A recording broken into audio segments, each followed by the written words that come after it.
ادھر ادھر نہ جا. یاد رکھ بغیر مصطفیٰ کے تیرا کوئی کام نہیں چل سکتا.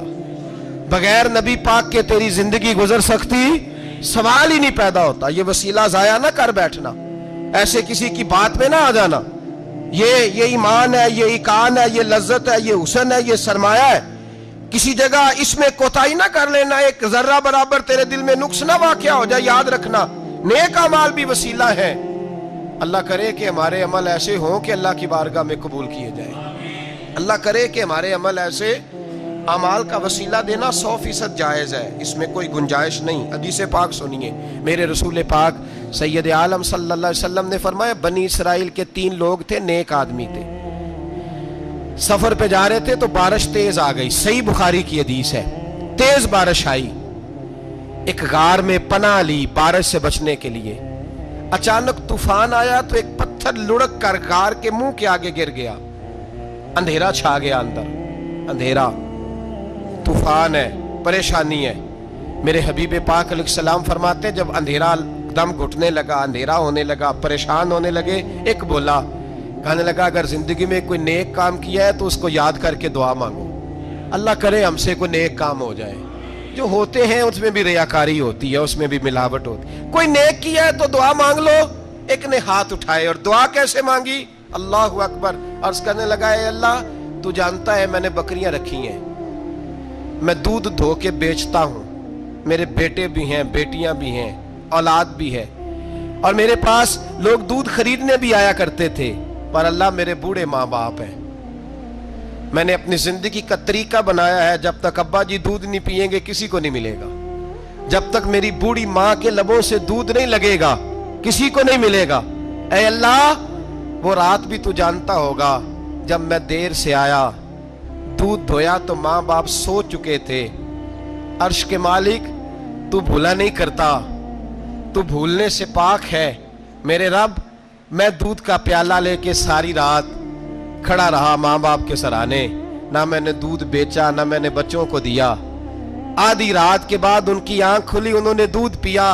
اے اللہ میری اماں بھی مجھ سے بڑی راضی ہوئی, میرا باپ بھی بڑا راضی ہوا. مالک اگر وہ عمل واقعی تجھے قبول ہے تو اس مصیبت سے نجات دے دے. میرے نبی پاک علیہ السلام فرماتے اس نے یہ وسیلہ دے کے دعا مانگی تو اللہ نے پتھر سرکا دیا. پہلے روشنی نہیں آ رہی تھی, اب روشنی آنی شروع ہو گئی. پتہ چلا جو زندگی میں روشنی چاہتا ہے وہ ماں باپ کی نوکری کرے, جو زندگی میں روشنی چاہتا ہے وہ ماں باپ کی بلے شاہ تو آسمانی اڈدیاں پھڑنا ہے, اور جڑا گھر بیٹھا انہوں پھڑیا ہی نہیں. ان کی نوکری کرو روشنی ملے گی. دوسرا بولا, اس نے کہا اے اللہ تجھے پتہ ہے میں نے کئی لوگ مزدوری پہ رکھے ہوئے ہیں. ایک شخص مزدوری کرتا تھا تو کچھ کلو کچھ سیر چاول, کچھ چاول اس کی مزدوری بنے. مثال دے کے سمجھاتا ہوں, 10,000 کے چاول اس کی مزدوری بن گئے. میں نے اس کو کہا مزدوری لے لے تو وہ ناراض ہو کے چلا گیا ناراض ہو کے. لیکن اے اللہ میں نے اس کا مال کھایا نہیں, میں نے مزدور کا حق رکھا نہیں. اے اللہ میں نے 10,000 علیحدہ کر دیا, وہ چاولوں کی قیمت میں نے علیحدہ کر دی. جب میں کاروبار کرتا تو میں نے اس کا پیسہ انویسٹ کر لیا, پھر اس پیسے سے میں کماتا رہا. ایک وقت آیا کہ زمانے بیت گئے, وہ 10,000 10 لاکھ یا یوں سمجھ لے 10 کروڑ ہو گیا. کئی گائیں, کئی اونٹ, کئی پلاٹ آ گئے. اے اللہ کئی زمانے کے بعد وہ مزدور لوٹا اور کہنے لگا صاحب میں غریب ہو گیا ہوں, تنگ دستی آ گئی ہے, بوڑھا ہو گیا ہوں, وہ میرے پیسے تو دے دیں. تم اے اللہ میں بے ایمان نہیں ہوا, ایک رتی برابر بھی میرے دل میں میل نہیں آئی. میں نے کہا یہ اتنی درجن گائیں تیری, یہ اونٹ تیرے, یہ پلاٹ تیرے. وہ کہنے لگا تو مجھ سے مذاق کرتا ہے, میرے تو تھوڑے سے چاول تھے, یوں سمجھ لے 10,000 کے اور اتنا کچھ. میں نے کہا وہ تیرے پیسے تو ناراض ہو کے چلا گیا, میں نے ڈھونڈا تو ملا نہیں.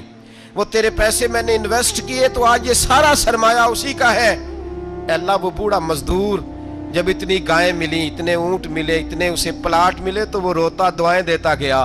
اے اللہ اگر تجھے میرا وہ عمل قابل قبول ہے تو اس مصیبت سے نجات عطا فرما.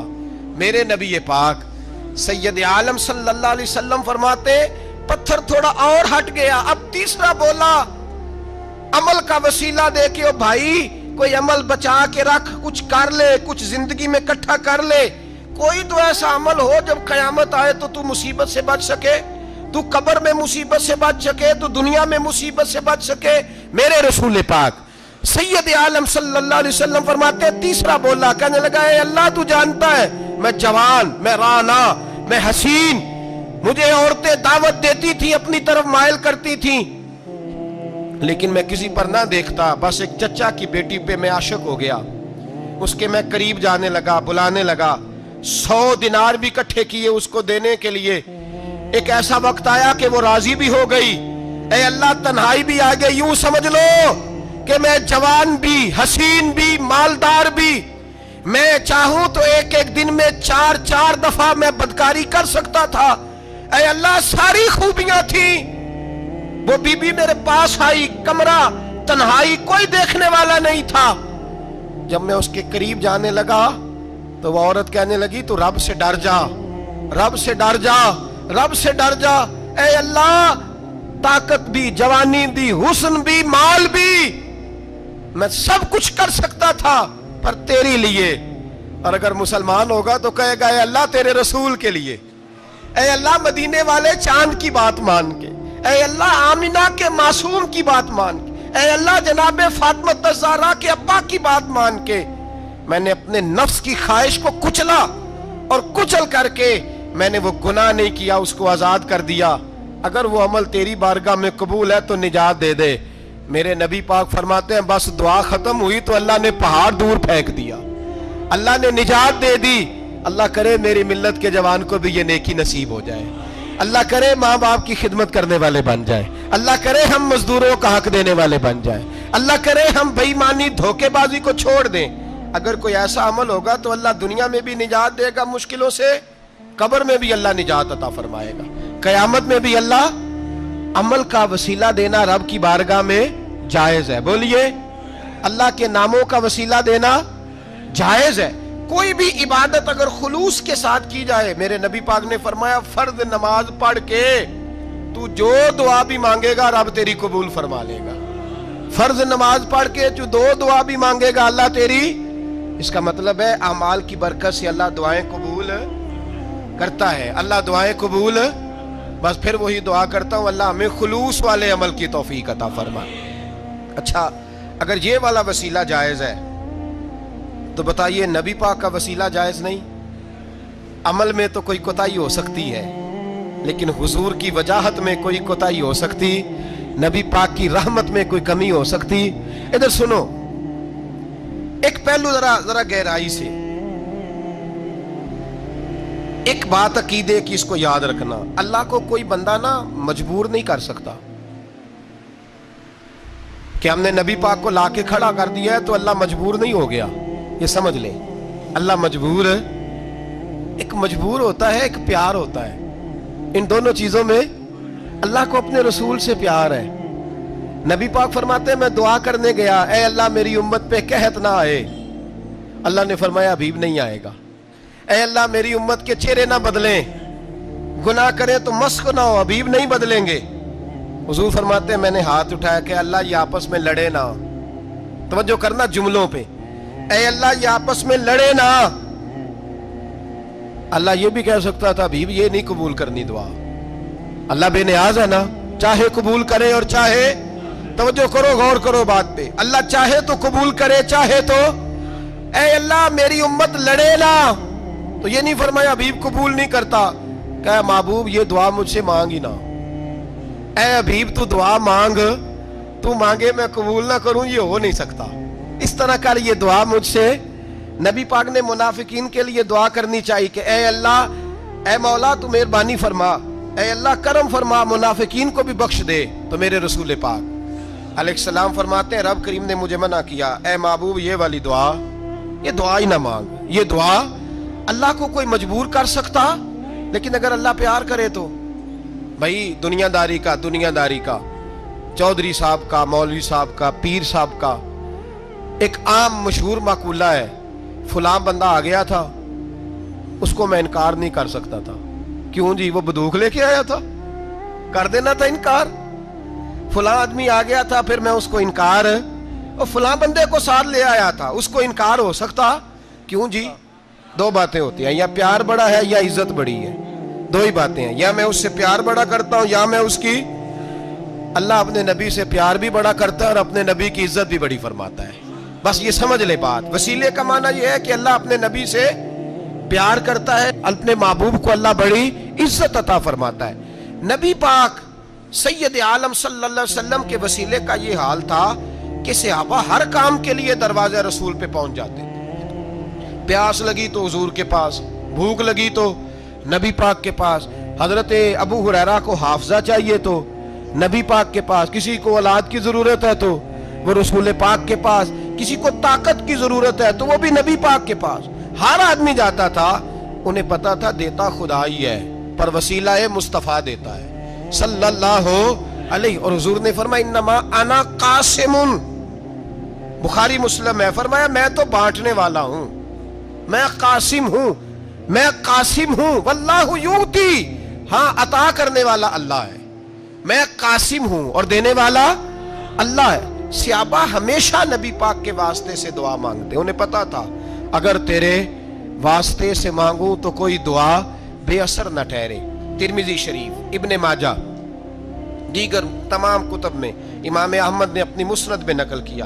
حضرت عثمان ابن حنیف کہتے ہیں میں نبی پاک کے پاس بیٹھا تھا تو ایک نابینا صحابی آئے، عرض کرنے لگے یا رسول اللہ صلی اللہ علیہ وسلم میں نابینا ہوں، میرے لیے دعا کریں، اللہ مجھے آنکھیں عطا فرمائے، دعا کریں۔ اب حضور نے پتہ کیا کہا؟ نبی پاک نے فرمایا دو باتیں، یا تو صبر کر لے یا میں دعا کر دیتا ہوں۔ صبر کرے گا تو اللہ جنت دے گا، یا تو صبر کر لے یا میں۔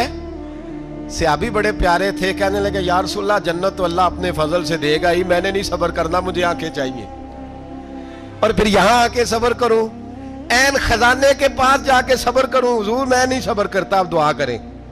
نبی پاک نے دعا سکھائی، فرمایا دو نفل پڑھ جا کے اور دو نفل پڑھ کے میرے وسیلے سے دعا کر۔ کیا کر؟ اللہ سے کہہ کہ اللہ میں تیرے پاس تیرے رسول کا وسیلہ لے کے آیا ہوں، اور پھر کہنا یا محمد انی توجہت علیک، کہنا ہے محمد صلی اللہ علیہ وسلم میں آپ کے وسیلے سے اللہ کی بارگاہ میں حاضر ہوں، اور پھر اللہ سے کہنا کہ اے اللہ تو اپنے نبی کی سفارش میرے حق میں قبول فرما۔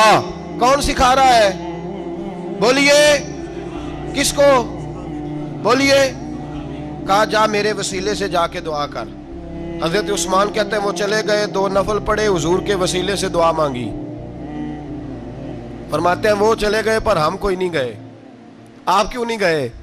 تو صحابہ کا نظریہ بتاتا ہے کہ وہ گئے اس لیے نہیں کہ ہم حضور کا معجزہ دیکھ کے ہی جائیں گے، کہتے ہم گئے نہیں۔ تھوڑی دیر گزری تو وہ صحابی جو اندھے گئے تھے جب واپس آئے ہیں تو اللہ نے انہیں آنکھیں عطا فرما دی۔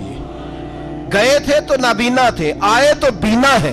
میرے نبی پاک صلی اللہ علیہ وسلم کا توسل، حضور کا وسیلہ خود حضور نے سکھایا ہے، خود نبی پاک نے، اور صحابہ کرام علیہم رضوان اس مزاج پر پورے عامل تھے، عامل تھے۔ حضرت عمر فاروق صحابہ میں ایک دانشور شخصیت کا نام ہے، علم کے لحاظ سے، عمل کے لحاظ سے، بصیرت کے لحاظ سے، تقوی کے لحاظ سے ایک بڑی انفرادی اور منفرد شخصیت ہے۔ حضرت عمر کے زمانے میں قحط پڑ گیا، بارش نہیں ہوتی، حالات بڑے دگرگوں ہیں، پریشانی ہے۔ لوگ سیدنا فاروق اعظم سے پوچھتے ہیں حضور اب کیا بنے گا؟ جو میں نے پہلے حدیث آپ کی خدمت میں عرض کی وہ ترمذی اور ابن ماجہ سے، اب جو حضرت عمر کی روایت عرض کر رہا ہوں یہ صحیح بخاری میں موجود ہے۔ حضرت عمر فاروق رضی اللہ تعالیٰ عنہ کا زمانہ مبارکہ، قلت آ گئی، قحط آ گیا، بارش شدید ہے، صحابہ پریشان ہے۔ جناب عمر فاروق رضی اللہ تعالیٰ عنہ سے کہتے ہیں حضور کرنا کیا ہے؟ حضرت عمر پہلے تو خاموش رہے، پھر حضور کے چچا جناب عباس کو بلایا، کوئی بات نہیں کی، جناب عباس کا بازو پکڑا اور کھلے میدان میں لے گئے۔ حضرت عمر دعا کرتے ہیں اور پوری امت کو دعا کا طریقہ بتلاتے ہیں۔ حضرت عمر کہتے ہیں اگر قبول کرانی ہے تو یہ طریقہ اختیار کرو، اگر اللہ کی بارگاہ میں دعاؤں کو مستجاب کرانا ہے تو یہ رنگ ہے جو امت مسلمہ کو میں سکھا رہا ہوں۔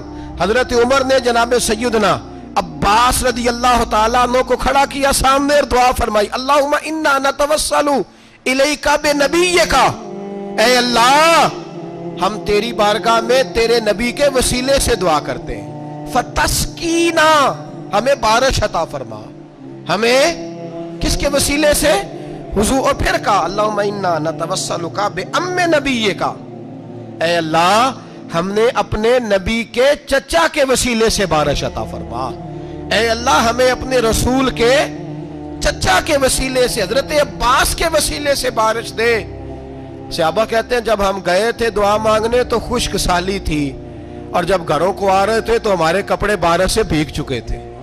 اللہ نے بارش عطا کس کے وسیلے سے؟ حضرت عباس۔ اچھا یہ بات یہاں قابل غور ہے، حضرت عمر کے وسیلے سے بھی دعا ہو سکتی ہے، دعا سیدنا عمر فاروق کے وسیلے سے بھی، لیکن حضرت عمر رضی اللہ تعالیٰ عنہ نے نبی پاک کے چچا، چونکہ حضرت عباس جب آیا کرتے تھے تو حضور کھڑے ہو کے استقبال فرماتے تھے آپ کو دیکھتا ہوں تو مجھے اپنے والد کی یاد آتی۔ حضرت سیدنا عمر نے بتلایا کہ میں اس کو لے کے جا رہا ہوں جو نبی پاک کے زیادہ قریب ہے، جو حضور کے زیادہ قریب ہے، ان کے وسیلے سے دعا فرمائی۔ امت کو کیا درس دیا؟ فرمایا جو بھی حضور کے قریب ہو اس کے وسیلے سے دعا کرو، اللہ تمہیں آسانیاں نصیب فرمائے گا۔ اب ہمارا حال یہ ہے، انتشار ہی انتشار ہے، اختلاف شک کی شک ہے، پریشانی واضح حدیثیں موجود ہیں۔ میں آج ایک صاحب کو پڑھ رہا تھا، پتہ نہیں لوگ کیوں پریشانی کا شکار ہیں، کیوں لوگ اس آزمائش کا شکار ہیں، کہتے ہیں جی وسیلہ نہیں دینا چاہیے، سیدھا سیدھا نیک عمل کرو۔ او میرے بھائی، میں نے کہا کہ اللہ کسی وسیلے کا محتاج، اللہ محتاج نہیں، لیکن اس کی عادت ہے وہ وسیلے کو پسند فرماتا ہے۔ باریک بات مشکل ہوتی ہے لیکن موٹی بات تو سمجھ میں آنی چاہیے نا۔ کوئی شخص ایسا ہے جسے اللہ نے بغیر ماں باپ کے وسیلے کے پیدا کر دیا ہو، حالانکہ اللہ پیدا کرنے پہ قادر حضرت آدم کو کیا ہے نا، حضرت حوا کو، جناب عیسیٰ علیہ السلام کو بغیر باپ کے پیدا، لیکن یہ اس کی عادت، وہ جب پیدا کرتا ہے تو ماں باپ کے وسیلے سے پیدا کرتا ہے، پھر جب روزی دیتا ہے تو پھر بھی کسی نہ کسی، کیا اس نے حکم دے دیا؟ روزی کون دیتا ہے؟ تو اللہ کا یہ حکم ہے کہ کنڈی لگا کے اندر پنکھا چلا کے سوئے رہو، روزی پہنچ جائے گی۔ کہتا اٹھ، کوئی سبب پیدا کر، باہر نکل، محنت کر، وسیلہ بنا۔ جو آدمی کہتا ہے جی میں کپڑے سی بھی خود لیتا ہوں، استری بھی کر لیتا ہوں، دھو بھی لیتا ہوں، اس سے سوال یہ ہے کہ بنا بھی لیتے ہو؟ اس کا مطلب ہے اللہ نے بندوں کو بندوں کا محتاج، بندوں کے لیے بندوں کا وسیلہ اللہ نے رکھا ہے۔ ہماری یہ موٹی سی بات بھی عقل میں نہیں آتی، موٹی سی بات بھی، کہتا ہے جی نہیں ڈائریکٹ، او خدا کے بندے تھوڑا غور کر، دیتا اللہ ہی ہے اور دے گا بھی اللہ ہی، لیکن جو ذرائع، جو وسیلے، جو سبب اللہ نے ہمارے لیے مقرر کیے ہیں، ہم اس سبب کا انکار کر سکتے؟ شفا کون دیتا ہے؟ دوائی لینے کس کے پاس جاتے ہو؟ آپ اس طرح کریں نا، چپ کر کے گھر بیٹھیں، تسبیح پڑھیں، یا شافی الامراض، یا شافی الامراض، او شفا دینے والے، او شفا دینے والے، سارا دن جی وظیفہ پڑھیں، شفا کون دے گا؟ تو وظیفہ پڑھو چپ کر کے، دوائی لینے کیوں گئے ہو؟ لیکن اللہ کے حبیب کا ہی فرمان ہے کہ بیمار ہو جاؤ تو دوائی بھی کھاؤ، پرہیز بھی کرو۔ یہ سارے فرمان ہمیں بتاتے ہیں کہ وسیلہ لینا، وسیلہ دینا، یہ تو اللہ تبارک و تعالیٰ کا طریقہ مبارکہ ہے۔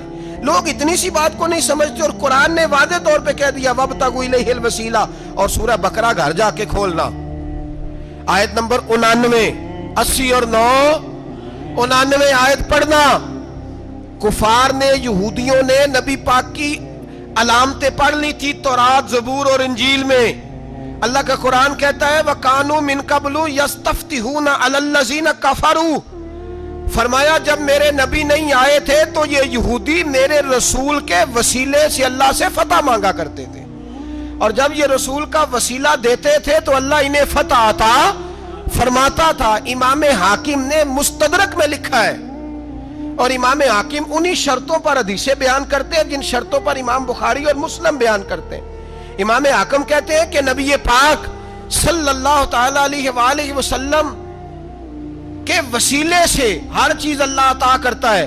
جناب آدم علیہ السلام زمین پہ تشریف لائے تو 300 سال نگاہ اٹھا کے آسمان کی طرف نہیں دیکھا، شرم آتی ہے مجھ سے غلطی ہو گئی، اور پھر روتے رہے 300 سال۔ پھر اللہ فرماتے فَتَلَقَّى آدَمُ مِن رَبِّهِ کلمات، پھر اللہ نے جناب آدم کو کچھ کلمے سکھائے جس کی برکت سے توبہ قبول کی۔ وہ کلمے کیا تھے؟ امام حاکم فرماتے ہیں وہ کلمے یہ تھے کہ جناب آدم کے دل میں اللہ نے ایک دن بات ڈالی، خود بات ڈالی اللہ نے دل میں۔ حضرت آدم کہنے لگے اے اللہ، جب میں نے آنکھ کھول لی تھی تو جنت کے دروازے پہ میں نے لکھا ہوا دیکھا تھا لا الہ الا اللہ محمد الرسول اللہ صلی اللہ علیہ، جنت کے ہر پتے پر درخت پر میں نے لکھا دیکھا تھا لا الہ الا اللہ محمد الرسول اللہ۔ تو جناب آدم کہنے لگے اے اللہ، وہ جو رسول جن کا نام تو نے جگہ جگہ لکھا ہے ان کے وسیلے سے ہی میری توبہ قبول فرما۔ تو رب کریم نے فرمایا اچھا حبیب کی بات کرتے ہو، چلو آدم فتاب علیہ انہ هو التواب الرحیم، جا میں نے تیری توبہ قبول کی، میں ہوئی بڑا مہربان، میں ہوئی بڑی توبہ قبول کرنے والا۔ شیخ سعدی فرمایا کرتے تھے اگر تیرے باپ کی توبہ، جناب آدم کی توبہ مصطفیٰ کے وسیلے سے قبول ہوتی ہے، تو کیوں انکاری ہو گیا ہے؟